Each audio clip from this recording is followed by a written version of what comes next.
নমস্কার বন্ধুরা, শুভ নববর্ষ সবাইকে। নতুন বছর ভালো কাটুক। তো আজকে দেখছো গেছিলাম একটা এলজির এসি সার্ভিস করতে। দাদা আমার খুব পুরনো কাস্টমার।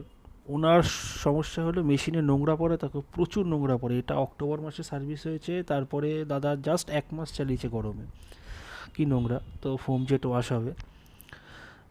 ফোমটা প্রথমে দিয়ে নেওয়া হলো, যা যেই সিস্টেম আছে। তো ফোমটা দিয়ে মাখিয়ে রাখা হয়। উম, বলার কথা হলো দাদা সারা বছরে 3টে সার্ভিস করায়। এবার কোনো কোনো বার বছরে 4টেও হয়ে যায়। এত সার্ভিস সাধারণত দরকার পড়ে না। দাদার ঘরের পজিশনটা এমনই বাজে, মানে উইদিন 1 মান্থ নোংরা পড়ে যায় মেশিনে। প্রত্যেকবারই জেট সার্ভিস হয়, ফোম জেট। দেখো জেট মেশিনে ব্যাগ লাগিয়ে ওয়াশ করা হলো। এবং নোংরাটা সেরকম গাঢ় নোংরা নয়, যা পরে আলগা নোংরা কিন্তু প্রচুর। ওয়াশ করা হচ্ছে, এটা কভার ওয়াশ করা হলো। কভার ওয়াশ চলছে, এটা ফ্ল্যাপার ওয়াশ চলছে। এবার বাকি তোমার এটা উপরের কভারটা, জালিটা, এটা দাদা 7 দিনে একবার করে খুলে ওয়াশ করে। তাও অবস্থা খুবই খারাপ।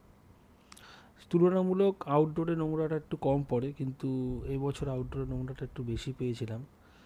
কারণ পুরো শীতকালটাই ছিল, বৃষ্টি ছিল না সেরকম টুকটাক, আর আউটডোরটা ওপেন খোলা জায়গায়। যা নোংরা পড়ে বৃষ্টির জলে ধুয়ে চলে যায়। তো দাদা সত্যি খুব ভালো লোক। কাজ করে ওনার বাড়িতে অনেক শান্তি হয়। বলে না, কাস্টমার ভালো হলে যে টেকনিশিয়ান কাজে যায় তার কাজ করেও শান্তি, এবং পরিষ্কার পরিচ্ছন্নভাবে কাজ করা যায়। কাস্টমারের বিহেভিয়ারের উপর কিছু সময় টেকনিশিয়ানের কাজ নির্ভর করে। তো এটা আউটডোরটা ওয়াশ চলছে।